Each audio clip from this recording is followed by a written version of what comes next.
الحمد لله الحمد لله رب العالمين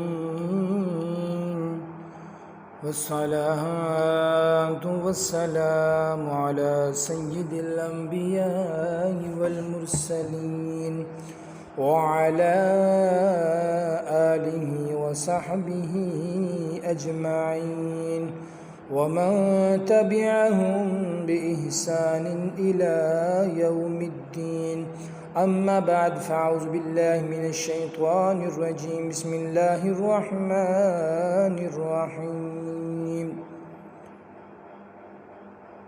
حضور نبی کریم صلی اللہ تعالی علیہ وآلہ وسلم کی بارگاہ میں ادب و احترام سے درود سلام کا نذرانہ پیش کیجیے۔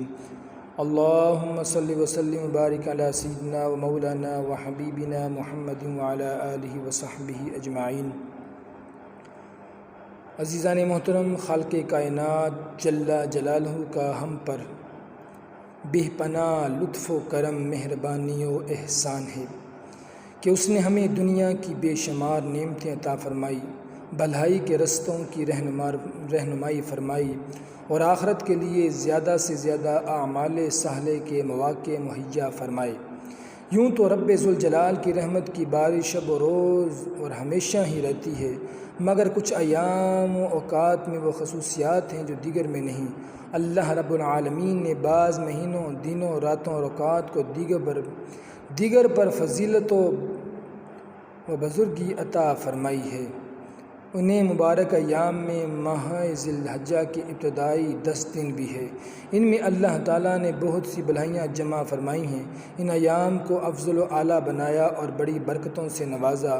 یہ وہ عشرہ مبارکہ ہے جس کی فضیلت قرآن و حدیث سے ثابت ہے۔ ارشاد خداوندی ہے والفجر ولیال عشر، اس صبح اور 10 راتوں کی قسم۔ حضرت سیدنا ابن عباس رضی اللہ تعالی عنہ نے اس کی تفسیر میں فرمایا، اللہ تعالیٰ نے جن 10 مبارک راتوں کی قسم ارشاد فرمائی وہ ذوالحجہ کی ابتدائی 10 راتیں ہیں۔ علماء کرام فرماتے ہیں کہ یہ زمانہ اعمال حج میں مشغول ہونے کا زمانہ ہے، اس لیے ان کی قسم ارشاد فرمائی گئی۔ مفسرین کرام فرماتے ہیں کہ فجر سے مراد تو صبح کی نماز ہے، کیونکہ اس وقت رات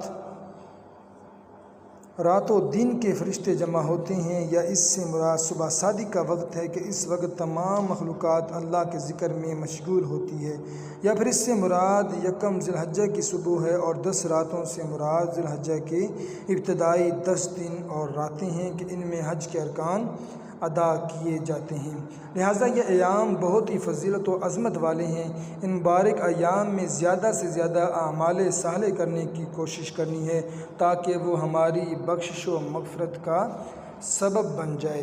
ذی الحجہ کے پہلے عشرہ کے فضائل بیان کرتے ہوئے مصطفیٰ جان رحمت صلی اللہ تعالی علیہ وآلہ وسلم نے فرمایا، دنیا کے دنوں میں افضل ترین عشرہ ذی الحجہ کے دن ہیں۔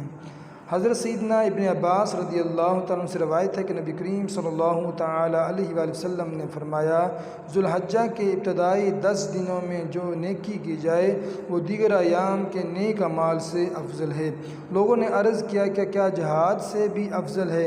آپ صلی اللہ تعالی علیہ وآلہ وسلم نے فرمایا، جی ہاں، جہاد سے بھی افضل ہے، مگر وہ شخص جو اپنی جان و مال کو خطرے میں ڈال کر دشمن کا مقابلہ کرے اور کچھ واپس نہ لائے تو اس کی یہ نیکی ان ایام کی نیکیوں سے زیادہ افضل ہے۔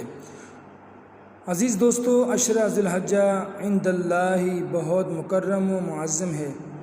امام ابن حجر عسقلانی رحمۃ اللہ علیہ نے عشرہ ذی الحجہ کی فضیلت کا سبب بیان کرتے ہوئے فرمایا کہ عشرہ ذی الحجہ کی امتیازی شان کا سبب یہ معلوم ہوتا ہے کہ ان دنوں میں تمام بنیادی عبادات یعنی نماز، روزہ، صدقہ اور حج سب اکٹھی ہو جاتی ہے، اور یہ تمام عبادات ان مبارکہ ایام کے علاوہ دیگر دنوں میں جمع نہیں ہوتی۔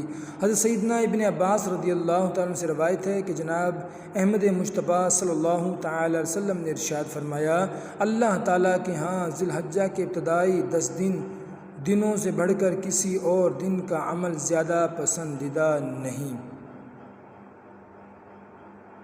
حضرت سیدنا ابو ہریرہ رضی اللہ تعالیٰ عنہ سے روایت ہے، آقا دو جہاں صلی اللہ تعالیٰ علیہ وسلم نے فرمایا، اللہ تعالیٰ کو اپنی عبادت کے لیے سب سے زیادہ پسندیدہ ایام ذوالحجہ کے ابتدائی 10 دن ہیں۔ ان میں سے ہر دن کا روزہ سال بھر کے روزوں کے برابر اور ہر رات کا قیام لیلۃ القدر کے قیام کے برابر ہے۔ ایک اور حدیث پاک میں مصطفیٰ جان رحمت صلی اللہ تعالی علیہ وآلہ وسلم نے ارشاد فرمایا، قربانی کے عشرے میں جو نیک عمل کیا جائے اللہ تعالیٰ کے ہاں اس سے بڑھ کر پاکیزہ اور زیادہ اجر و ثواب والا کوئی عمل نہیں۔ لہٰذا ہر مسلمان کو چاہیے کہ ان مبارک اوقات کو غنیمت جانیں اور ان میں زیادہ سے زیادہ نیک اعمال انجام دیں۔ اللہ تعالیٰ کی فرما برداری، اس کے ذکر، روزوں اور صدقات و خیرات کی کثرت کرے۔ عزیزان گرامی، رحمت عالمیان صلی اللہ تعالی علیہ وآلہ وسلم نے ان ایام مبارکہ کی اہمیت کے پیش نظر ہمیں ان دنوں میں نیک اعمال بجا لانے کی بطور خاص تاکید فرمائی ہے۔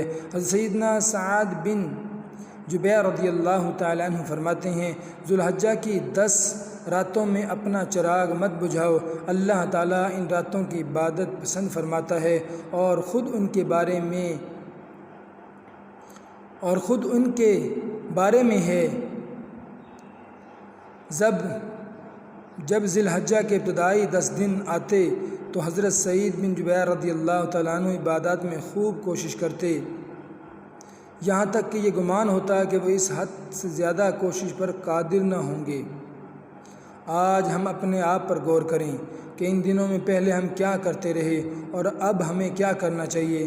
کیا پہلے انہیں غفلت میں گزارا تو اب بھی وہی روش رہے گی، یا اپنے اسلاف کے طرز عمل سے کچھ تبدیلی لانے کی کوشش کریں گے؟ یعنی غفلت، سستی اور نیند کو ترک کر کے ان مبارک راتوں میں تہجد و دیگر عبادات کی بجاوری اور ذکر و درود کی کثرت کریں۔ اسی طرح ان دنوں میں روزہ بھی مستحب ہے کہ یہ بھی نیک اعمال کے عموم میں داخل ہے۔ حضرت سیدہ حفصہ رضی اللہ تعالی عنہا نے فرمایا، نبی کریم صلی اللہ علیہ وسلم 4 چیزیں کبھی ترک نہ فرماتے: عاشوراء، 10 محرم، ذوالحجہ کا ابتدائی عشرہ، ابتدائی 9 دن اور ہر مہینے کے 3 دنوں کا روزہ اور نماز فجر سے پہلے 2 رکعتیں۔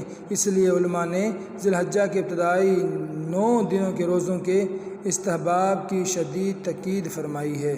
حضرات محترم، ان مبارک دنوں میں یہ بھی مستحب ہے کہ اللہ تعالیٰ کا ذکر کثرت سے کیا جائے۔ رب تعالیٰ فرماتا ہے، وَيَذْكُرُ اسْمَ اللَّهِ فِي أَيَّامٍ مَّعْلُومَاتٍ، وہ مقررہ دنوں میں خصوصیات کے ساتھ اللہ تعالیٰ کو یاد کرے۔ یہ مقررہ دن یہی ذوالحجہ کی ابتدائی 10 دن ہیں، جیسا کہ حضرت سیدنا ابن عباس رضی اللہ تعالیٰ نے آیت مبارکہ کی تفسیر میں فرمایا، ایام العشر، یہ ذوالحجہ کے 10 دن ہیں۔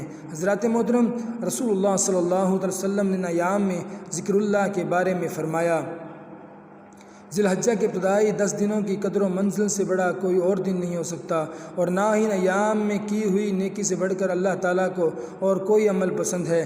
لہٰذا ان ایام میں لا الہ الا اللہ، اللہ اکبر اور الحمدللہ کی کثرت کرو۔ ان ایام میں اللہ تعالیٰ کی فرما برداری، اس کے ذکر، روزوں اور صدقات و خیرات کی کثرت کرو۔ محترم بھائیو، جو شخص قربانی کا ارادہ رکھتا ہو اس کے لیے بہتر ہے کہ وہ ذوالحجہ کا چاند نظر آنے کے بعد سے لے کر قربانی ہونے تک اپنے جسم کے بالوں اور ناخنوں کو نہ کاٹے۔ ایسا کرنا مستحب ہے، واجب نہیں ہے۔ لہٰذا اگر کسی نے کاٹ بھی لیے تو کوئی گناہ یا حرج نہیں۔ حضرت ام المومنین سیدہ سلمہ رضی اللہ تعالی عنہا سے روایت ہے، حضور نبی کریم صلی اللہ تعالی علیہ وآلہ وسلم نے ارشاد فرمایا، جب عشرہ ذوالحجہ شروع ہو جائے اور تم میں سے کوئی شخص قربانی کا ارادہ رکھتا ہو تو اپنے بال اور ناخن نہ کاٹے۔ اے اللہ، ہمیں عشرہ ذوالحجہ میں زیادہ سے زیادہ نیک اعمال کی توفیق عطا فرما، ہمیں تمام گناہوں سے بچا، ہمارے وطن عزیز کو اندرونی بیرونی خطرات و سازشوں سے محفوظ فرما، ہر قسم کی دہشت گردی، فتنہ فساد، خون ریزی، قتل و غارت لوٹ مار اور تمام حادثات سے ہم سب کی حفاظت فرما۔ اس مملکت خدا داد کے نظام کو سنوارنے کے لیے ہمارے حکمرانوں کو دینی سیاسی فہم و بصیرت عطا کر اخلاص کے ساتھ ملک و قوم کی خدمت کی توفیق عطا فرما۔ وطن عزیز کی حفاظت کی خاطر اپنی جانیں قربان کرنے والوں کے درجات بلند فرما۔ ہمیں اپنی اور اپنے حبیب کریم صلی اللہ تعالی وسلم کی سچی اطاعت کی توفیق عطا فرما۔ اے اللہ ہمارے ظاہری باطن کو تمام گندگیوں سے پاک صاف فرما۔ اپنے محبوب نبی کریم صلی اللہ علیہ وسلم کے ارشادات پر عمل کرتے ہوئے قرآن و سنت کے مطابق اپنی زندگی سنوارنے اور سرکار دو عالم صلی اللہ تعالی علیہ وآلہ وسلم اور صحابہ کرام رضی اللہ تعالی عنہم کی سچی محبت اور اخلاق سے بھرپور اطاعت کی توفیق عطا فرما۔ ہمیں دنیا و آخرت میں بھلائیاں عطا فرما۔ ہمارے پیارے مصطفیٰ صلی اللہ تعالی وسلم کی پیاری دعاؤں سے وافر حصہ عطا فرما۔ ہمیں اپنا اور اپنے حبیب کریم صلی اللہ علیہ وسلم کا پسندیدہ بندہ بنا۔ اے اللہ تمام مسلمانوں پر اپنی رحمت فرما، سب کی حفاظت فرما اور ہم سب سے وہ کام لے لے جس میں تیری رضا شامل ہو۔ تمام عالم اسلام کی خیر فرما، آمین یا رب العالمین۔ وصلی اللہ تعالی علی خیر خلقہ محمد وعلی آلہ وصحبہ اجمعین والحمد للہ رب العالمین۔